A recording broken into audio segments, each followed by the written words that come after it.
Salam sepak bola, Beli Vira dari Bali United Inside. Welcome to Bola Bung Binder. Oke, salam olahraga, salam sehat untuk kita semua. Terima kasih Beli Vira sudah meluangkan waktu nih untuk bicara di Bola Bung Binder.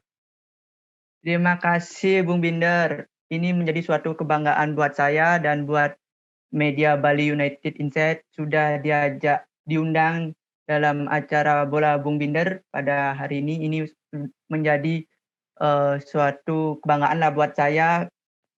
Pengalaman bagi saya juga bisa bertemu dengan salah satu komentator idola saya, Bung Binder Singh. Iya. Saya tidak menyangka bisa bicara dengan Bung Binder Singh.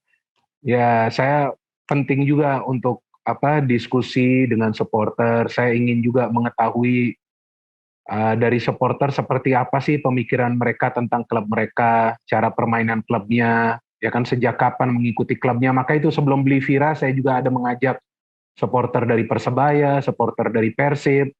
Ya nanti ke depannya juga akan ada supporter-supporter dari klub-klub lain juga yang ingin saya ajak bicara di Bola Bung Binder. Ya intinya kita hanya diskusi yang sehat aja dan yang positif. Oke. Oke, Beli Vira, kamu ngikutin Bali United sejak kapan nih? Kamu support sejak kapan dan siapa pemain idola kamu di Bali? Kalau saya pribadi, saya mengikuti Bali United ini sejak Bali United bermarkas di Bali.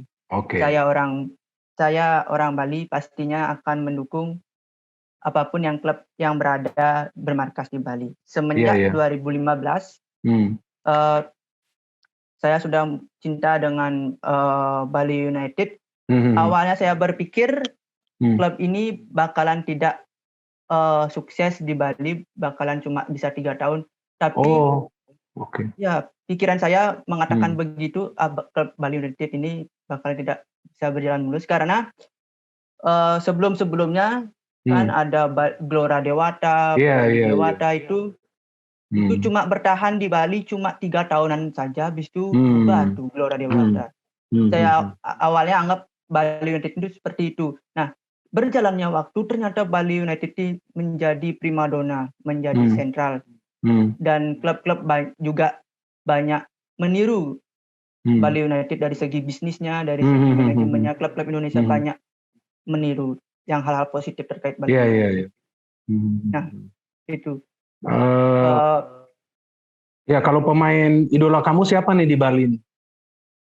Kalau pemain idola saya dari tahun ke tahun saya mengidolakan Fadil Sausu. Oh, Fadil. Fadil Sausu dan Ricky Fajrin. Mereka selalu konsisten di setiap tahunnya. Mulai dari masih Bali United masih awal 2015, Fadil Sausu dan Ricky Fajrin selalu konsisten. Bahkan Ricky Fajrin selalu ya mendapat panggilan timnas juga. Dan juga ya Bes Roni, saya tidak lupa ya Bes Roni juga merupakan pemain awal di Bali United dan sampai sekarang dari awal Bali United berdiri sampai sekarang.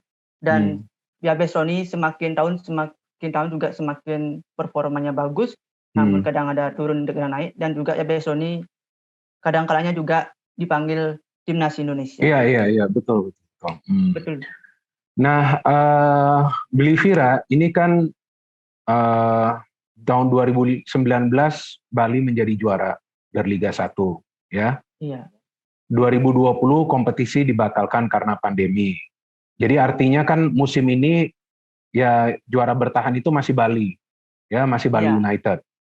Dan ternyata musim ini Bali juga nih yang favorit untuk menjadi juara. Untuk sementara berada di peringkat nomor 1. Selisih poinnya juga sudah lumayan dengan Persib Bandung, hanya membutuhkan 1 poin lagi untuk menjadi juara. Nah, kan Beli Vira kan sudah mengikuti Bali ini sejak tahun 2015.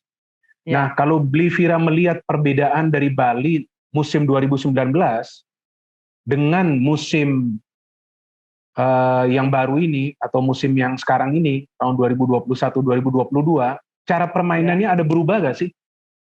Kamu melihat cara permainannya seperti apa? Menurut saya banyak sekali perubahan dari segi permainan.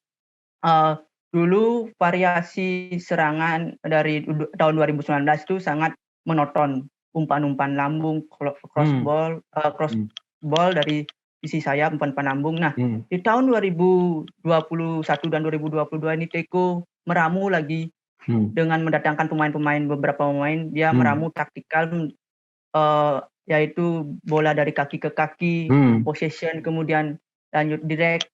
Dia mengkombinasikan semua variasi-variasi serangan, begitu.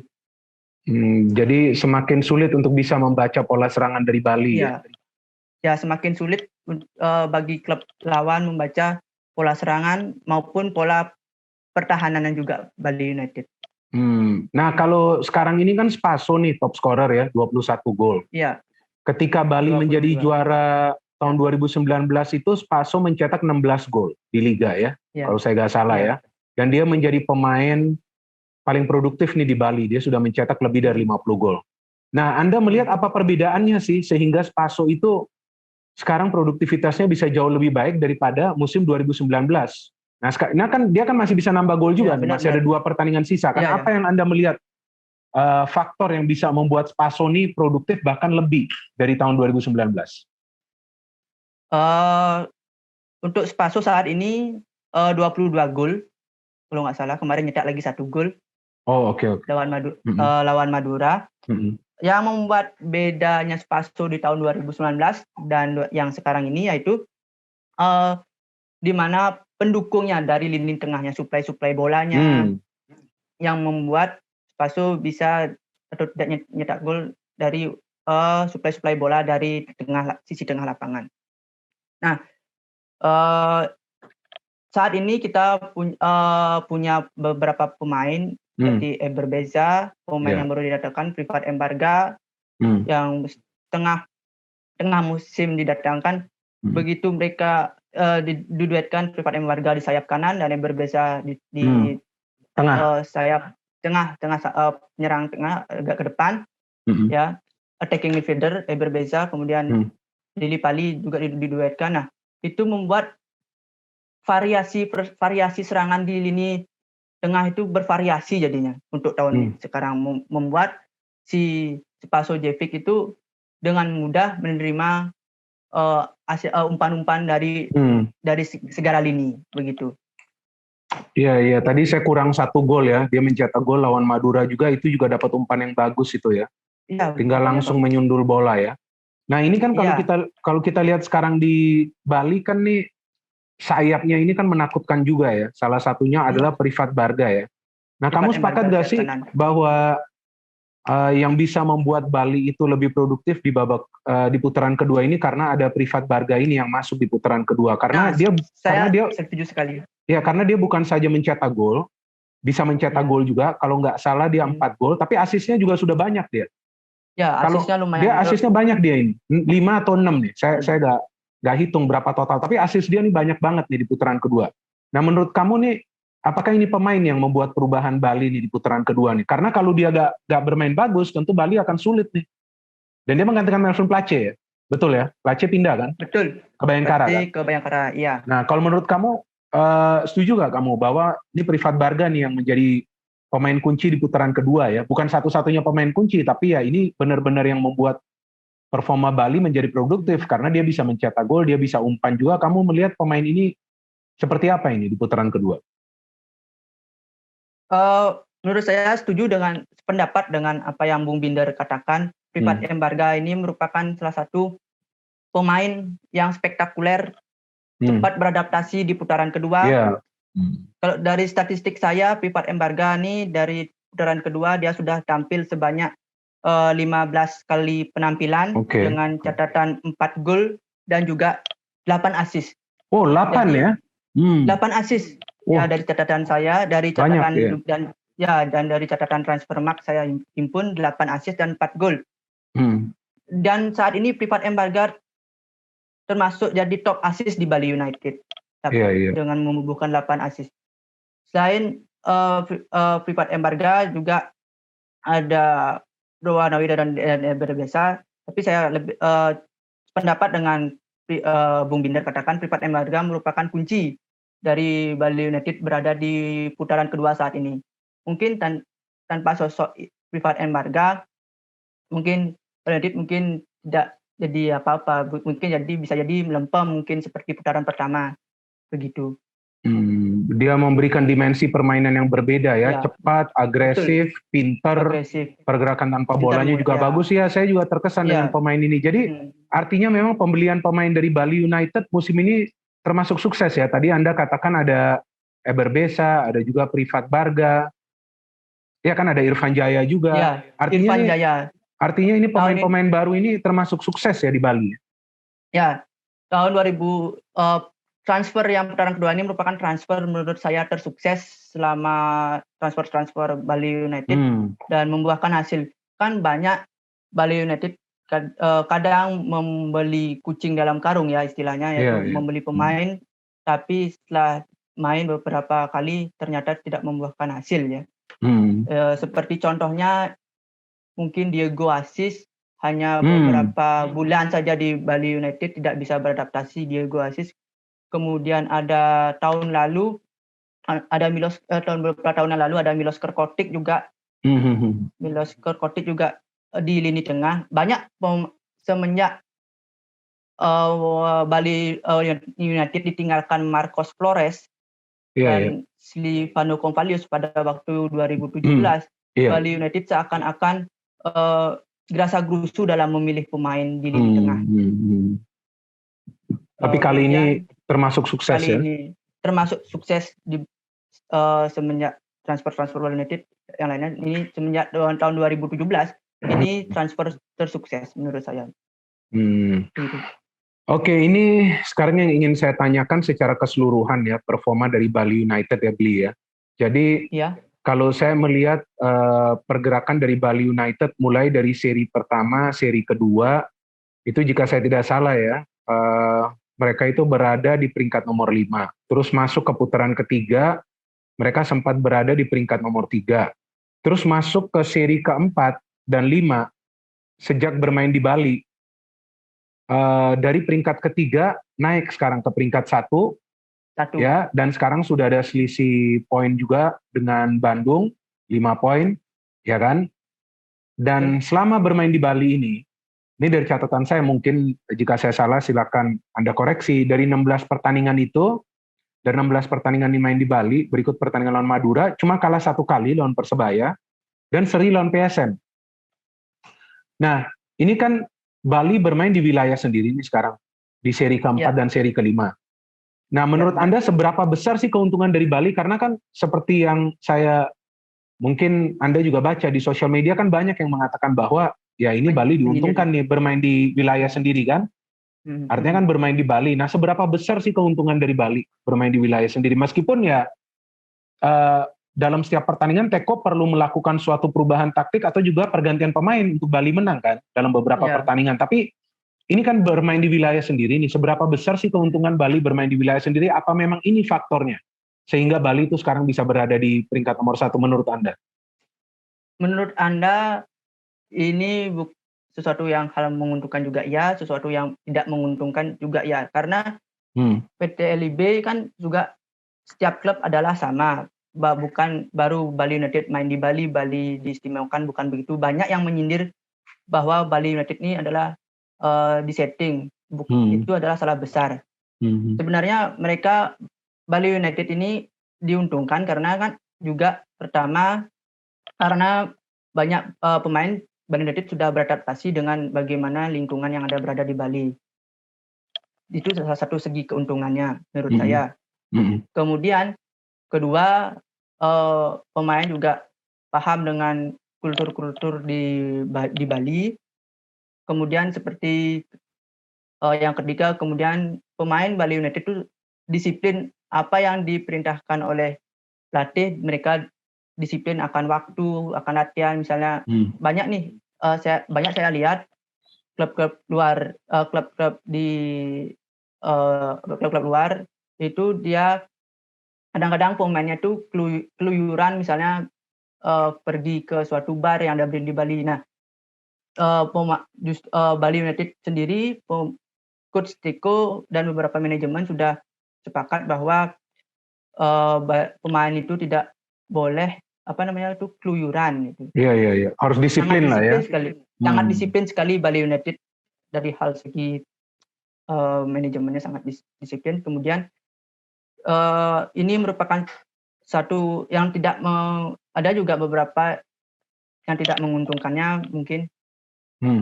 Kita selalu dicibir oleh supporter luar bahwa kita dibilang panitia FC segala jadi panitia FC dan segala macam, itu anggapannya salah. Semua klub adalah sama di mata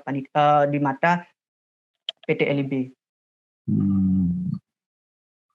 Jadi artinya bermain di Bali juga tidak 100% menjadi faktor ya, bahwa Bali ini kemungkinan akan menjadi juara kan?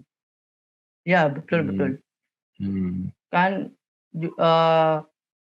dari segi taktikal juga bukan hanya faktor baru bermain di rumah sendiri juara, bukan. Karena yang seperti saya bilang sebelumnya, dari segi taktikal dibandingkan 2019 Teko datang, itu dari segi taktikal tahun ini sangat-sangat bervariasi, yang membuat pelatih klub lain itu sulit membaca permainan Bali United. Iya. Saya juga melihat sih ada beberapa kali perubahan taktik di tengah pertandingan, ada pergantian pemain seperti lawan Lamongan itu Rahmat masuk, kemudian lawan Borneo, lawan Persija ada Lerby masuk, dan dia bisa mencetak gol juga ya kan. Jadi memang ada peran pelatih juga, jadi sangat besar juga peran dari Teko ya. Oke, sekarang kita tahu bahwa next match dari Bali lawan Persebaya Surabaya, satu-satunya tim yang bisa mengalahkan Bali ketika bermain di wilayah Bali ya. Pada saat itu pertemuan pertama Persebaya menang dengan skor 3-1. Persebaya juga punya target untuk bisa mengakhiri musim kompetisi ini berada di 3 besar agar mereka bisa bermain di AFC Cup. Ya. Kemudian dari Bali hanya membutuhkan 1 poin nih Bli. Ini 1 poin juara nih. Kan hitung-hitungannya kan seperti itu. Ya. Nah, menurut Anda peluangnya seperti apa sih Bali lawan Persebaya? Karena kan nih nggak akan gampang nih lawan Persebaya nih. Ya, peluangnya adalah sangat besar. Nah, karena sebelum lawan Persebaya ada pertandingan Persib dan Persik Kediri juga. Betul. Ya, sebelum itu jam 6 seperempat. Ya, benar-benar. Nah, peluang menangnya sangat besar sekali. Saya yakin tim pelatih dan jajarannya sudah menyiapkan taktik yang pas yang akan digunakan saat lawan Persebaya. Nah, kalau menurut saya pasti sebelum pertandingan lawan Persebaya ini pasti kadang-kadang tim itu kadang-kadang juga melihat pertandingan sebelumnya. Saya rasa jika Persib lawan Persik ini berakhir dengan seri, berarti menurut saya apapun pertandingannya Persib lawan Persik, pasti Teko bakalan sudah menyiapkan plan-plannya, pasti akan tetap meraih hasil yang maksimal. Begitu. Jadi ini juga nanti tergantung dari hasil Persib ya. Persib main lebih awal ya lawan Persik Kediri ya. Apalagi animonya sudah mendekat. Apalagi animonya sudah mendekati juara, otomatis para pemain tambah bersemangat, tambah antusias lagi mainnya, begitu. Kemungkinan besar menurut saya kita lawan Persebaya hari Jumat itu kemungkinan besar kita mungkin saja sudah dipastikan juara pada saat itu. Pada saat itu ya? Karena seri aja udah juara itu nanti. Ya, seri aja sudah juara tanpa menunggu pertandingan lawan Persik Kediri nanti terakhir.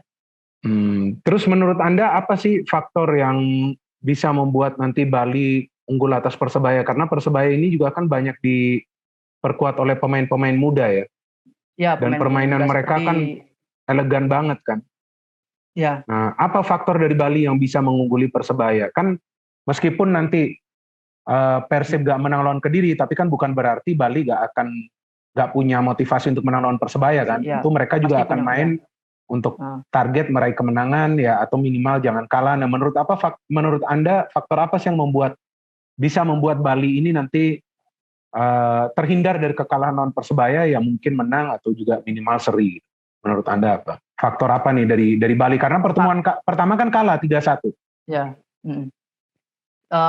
Faktor yang pertama menurut saya faktor strategi, karena seperti saya bilang sebelumnya juga strategi Bali United sangat bervariasi, apalagi Bali United banyak yang mempunyai super sub di babak kedua seperti Rahmat, Lerby. Mungkin selain itu yang kedua di lawan Persebaya nanti mungkin saja variasi faktor yang terakhir tuh faktor semangat juga. Kemudian itu saja sih menurut saya faktor-faktornya yang membuat yakin Bali bisa meraih kemenangan di lawan Persebaya. Nah ini dari Bali, kalau Anda lihat permainannya sejak main di Bali ini kan mainnya menyerang terus ya. Kayaknya sulit sekali untuk bisa mencegah Bali mencetak gol. Pokoknya cetak gol dalam kekalahan lawan Persebaya ini juga mereka berhasil mencetak 1 gol kan pada saat itu ya. Meskipun Spaso juga gagal penalti pada saat itu. Nah ini dalam pertandingan lawan Persebaya menurut Anda Teko akan berani atau enggak keluar all out? Memang sih menunggu hasil dari Persib sih. Seandainya nih Persib menang, ya kan? Nah ini kan lawan Persebaya ya minimal 1 poin, ya kan? Apakah ini nanti akan mengandalkan strategi menyerang atau hanya mencari 1 poin? Ini menurut Anda aja sih. Kira-kira seperti apa nanti? Karena 1 poin udah juara loh. Iya, menurut saya Coach Teko pasti akan all out mengeluarkan strateginya yang terbaik. Saya yakin pemain-pemain bakal kompak ya, seperti di lini belakang saya yakin bakal kompak seperti William Pacheco, Leonard Tumpamahu, siap menjaga lini pertahanan. Kemudian ada di lini tengah ada Eber Beza, Stefano Lillipali. Kemudian itu saya yakin bisa mengawal lini tengah pertahanan di lawan ya. Kemudian juga ada di sisi depan ada Privat M. Vargas, Spaso Jevic, dan Lillipali. Saya yakin di sisi penyerang, saya yakin bisa memberikan yang terbaik.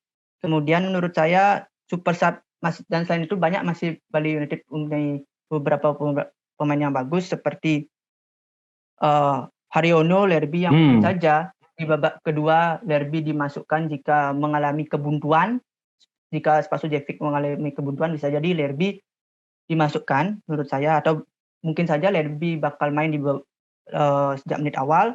Kemudian ada Irfan Jaya. Nah, Irfan Jaya ini suatu pemain yang juga banyak yang jadi tontonan ya, karena sebelumnya di PSS Sleman Irfan Jaya itu sudah bagus, sekarang kembali dan juga di timnas waktu gitu tuh juga bagus ya Irfan Jaya. Bagus ya.